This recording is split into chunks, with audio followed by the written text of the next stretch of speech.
Here is Montblanc Spider Gray. Let's jump straight to the end with my opinion on this ink. The paper I'm using here is a Maruman Mnemosyne Notebook. This gray generally comes off as a very nice and as a cool gray.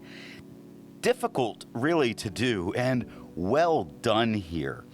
Only on the Clairfontaine did I experience any real color variation by pen. Otherwise, very consistent and so nice. There is some shading here for the most part, depending a little bit on nib and paper on how much you're going to get, but it's really there. So another bonus in performance for me.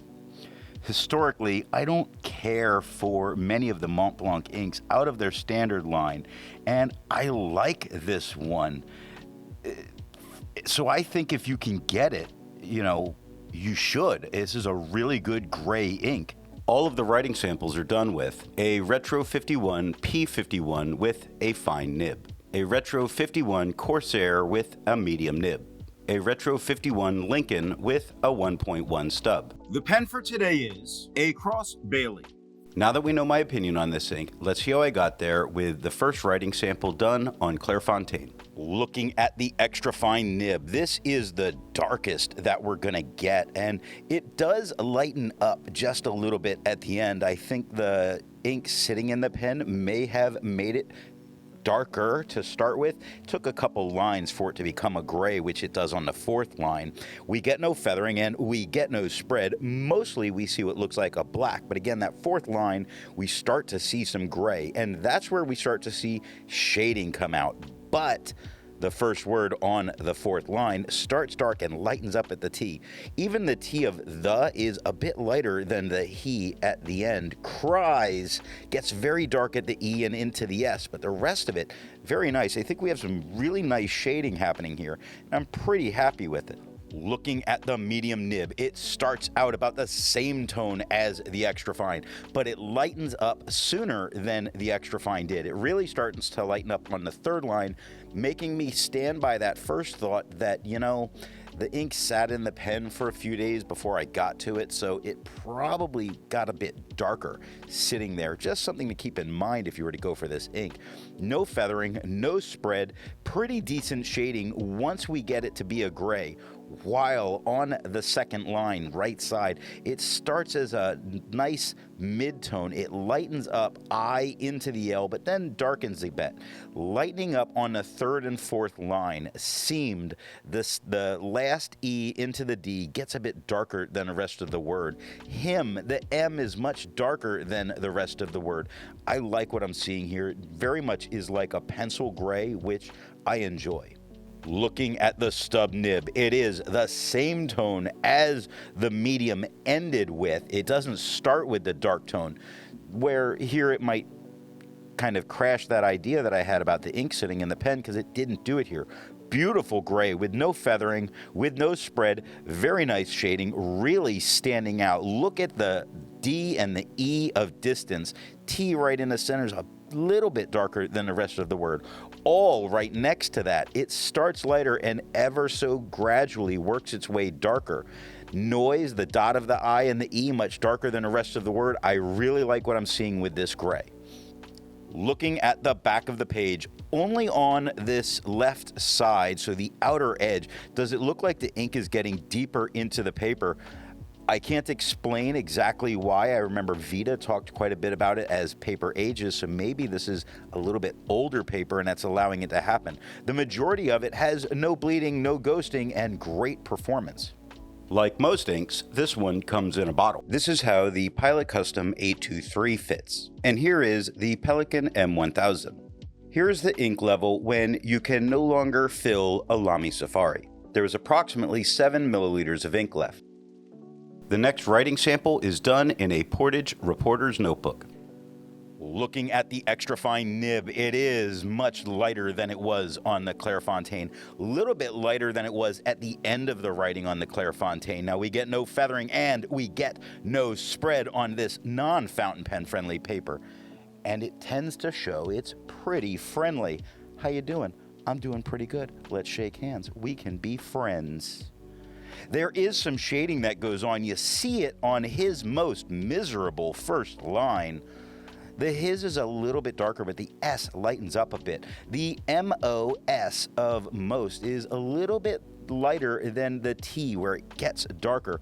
Miserable, the SE right in the middle, is just a tad bit darker. It's giving some very nice, very subtle hints at the shading, and at times gives a much darker look. Looking at the medium nib, it is the same tone as the extra fine. Same tone as the end of the writing that we got on the Clairfontaine. We get no feathering and we get no spread. We do get shading. Anything you want, looking at anything. First line, look at the HNG on the thing. Get your mind out of the gutter. Those are quite a bit darker than any of the rest of it. Not all of the writing, just the word anything. Come on now, look at come on the second line, where the C is a little bit darker. During the O, it lightens up in that M, and the E gets dark again. Really, I like what I'm seeing for the shading. I'm very happy. Such a nice gray. They're so hard to do well. Looking at the stub nib, we get the same tone as the medium, the same tone as the Clairfontaine. We get no feathering, we get no spread, we get less shading than we did on the Clairfontaine, or with the medium, we get a very pencil gray. We do get some shading. You do see it in himself on the second line, where the HI is darker than the ME or MSE, and the LF work their way a little bit darker. That dot very dark right above. Looking at the back of the page, no bleeding, no ghosting. Well done, sir. Well played. There's a lot to learn by doing multiple chromatographies. The one on the left is immediately put into water for 10 to 15 seconds. The one on the right, marked with a D, is let dry for 10 minutes before putting into water. The next writing sample is done on a national brand Steno notebook.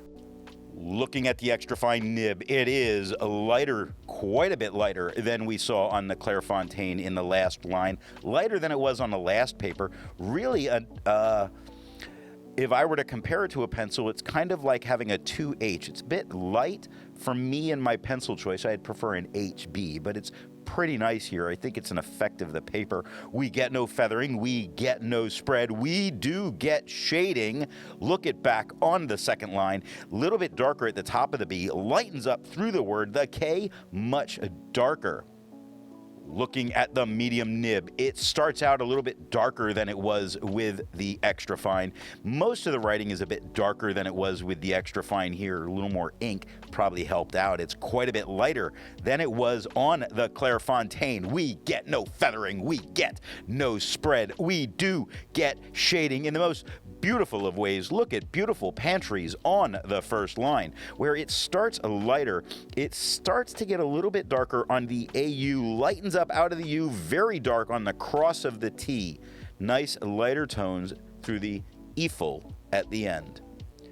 Looking at the stub nib, we get a little bit lighter than it was with the medium. Same tone as the Clairfontaine, not affecting that here with the tone of this paper. No feathering, no spread, shading that I like. It is strong. Look at like or strong on the first line. You see the K in like is very dark. The G in strong, very dark. Against this paper, looking at against on the second line, the A is lighter than the G, which really starts to darken up as it goes down into the loop of the G. I have an open G, just bear with me here. Lighter through the rest of the word. T very dark, dot of the I very dark. Looking at the back of the page, we get no bleeding, we get no ghosting, we get good performance. Resistance tests are done to see how this ink can be expected to perform on the page, and more importantly, how hard it may be to clean from your pen. The smear is allowed to dry for 3 days before testing it. The highlighter is on the top left, pen flush is on the top right, 1/3 bleach solution is on the bottom left, and water is on the bottom right. The next writing sample is done in a Rhodia notebook. Looking at the extra fine nib, it is a whole lot lighter than it was on the Clairfontaine, lighter than it was at the end of the writing on the Clairfontaine. We get no feathering, we get no spread, we do get some shading. You see it in wrapped in the on the first line, where wrapped starts a bit darker, lightens up on the RA, little bit darker on the PP, very dark at the E, lightening up through the D. Now, I think the most notable thing here is the way this works with the quad rule. It does stand out, but I don't think it's strong enough standing out, and the quad really does grab my attention. Looking at the medium nib, it is the same tone as the extra fine. Lighter than it was on the Clairfontaine, no feathering, no spread, nice shading, and it's definitely giving us some nice dark spots throughout the writing. Look at dozed on the first line, right side, where the D starts a bit lighter, starts a bit darker, then lightens up through the rest of the word. I think it's pretty nice. I do like the little bits of shading. I probably would have preferred a little bit more, but I still think it's doing a great job. Looking at the stub nib, it is darker than it was with the medium, a little bit lighter than it was on the Clairfontaine. We get no feathering and we get no spread. We get the best shading of this ink on this paper with the stub nib. Nib. Could you feel it on the first line? Could is a nice darker tone, but the C into the O lightens up a little bit. Same with the U into the L, just a little bit of lightening. Feel starts a little bit darker on the F, lightens in the E's, darkens at the L, and it's where we're stopping this one. Looking at the back of the page, with no surprise, there's no bleeding and no ghosting. With over 1,000 inks reviewed, let's take a look at some color comparables. Here is Ackerman, their number 29.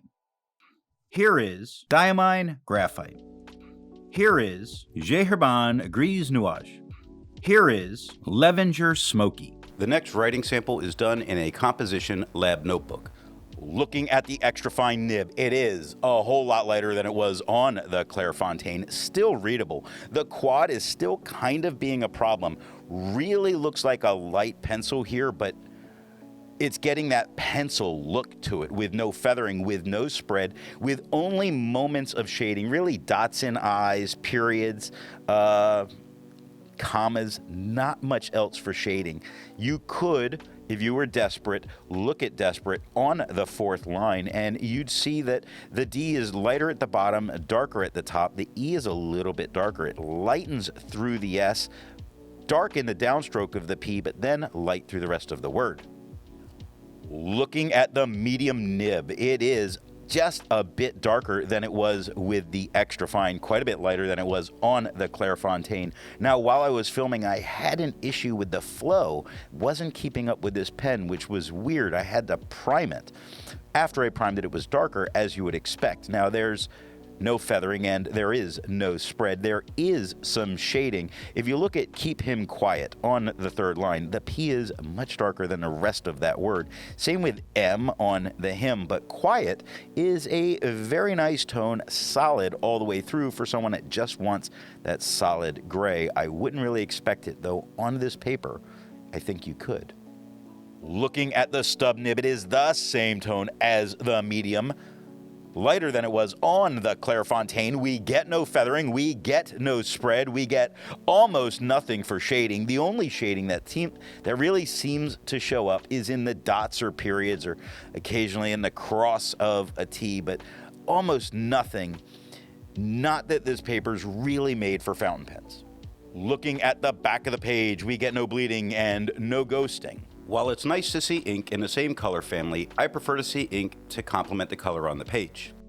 Here is Montblanc Permanent Blue. Here is Krishna Navel. Here is Noodler's Akhmatova. Here is Sailor Studio 723. The last writing sample is done on 20-pound copy paper. Looking at the extra fine nib, it is lighter than it was on the Clairfontaine. We get The tiniest bits of feathering, that on the second line, the second T, I do see it some there. Evidently on the first line, I see a little bit of feathering on the T, L, Y, on the top of the D. Tiny feathers, but this is 20-pound toilet paper.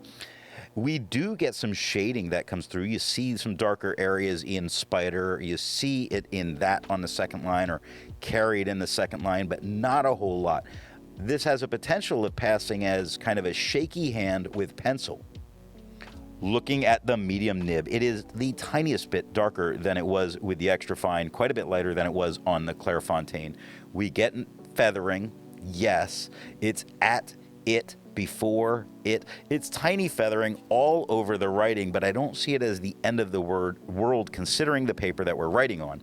Now, as far as shading, there's only a couple of darker areas. Again, I feel like if you're using this paper, you're really missing out on all of the best things from a fountain pen. Looking at the stub nib, it is the same tone as the medium. We still have some feathering. We still have some spread. We have a few moments that are quite a bit darker, like the L of until on the third line, or the K of killed on the third line is slightly darker than the rest of the word, but for the most part, no shading, just that little bit of feathering. The real make or break for this paper is always on the back of the page, where we do see the ink gets quite deep into the paper, did not come through touching the page underneath. We do see quite a bit of the writing. It's copy paper. We'll deal with that. I think this is solid performance from this ink on this paper. So what nib and pen do I think are going to give the best writing experience with this ink? The paper I'm using here is yellow Rhodia paper. Generally, all of the nibs give the same tone and the same amount of, I'm going to call it generous shading because we do get quite a bit. It's not stand out and huge, but it is definitely there. So I don't think the performance gets greatly affected by what pen you choose. Of course, if you chose a gusher, you may get a much darker, almost black kind of ink. I would go for the stub, having looked at how they all look on the page, because it's going to give that very nice pencil tone, but it's going to stand out as not being a pencil because of that line variation. Or you are greatly talented with a pencil to be able to do it. I could easily see this as a dealer's choice, but this dealer chooses the stub nib. I hope you got something out of this video, and thanks for watching. I want to let you know that the best way you can support this or any channel is to let retailers know where you heard of something if you go to buy.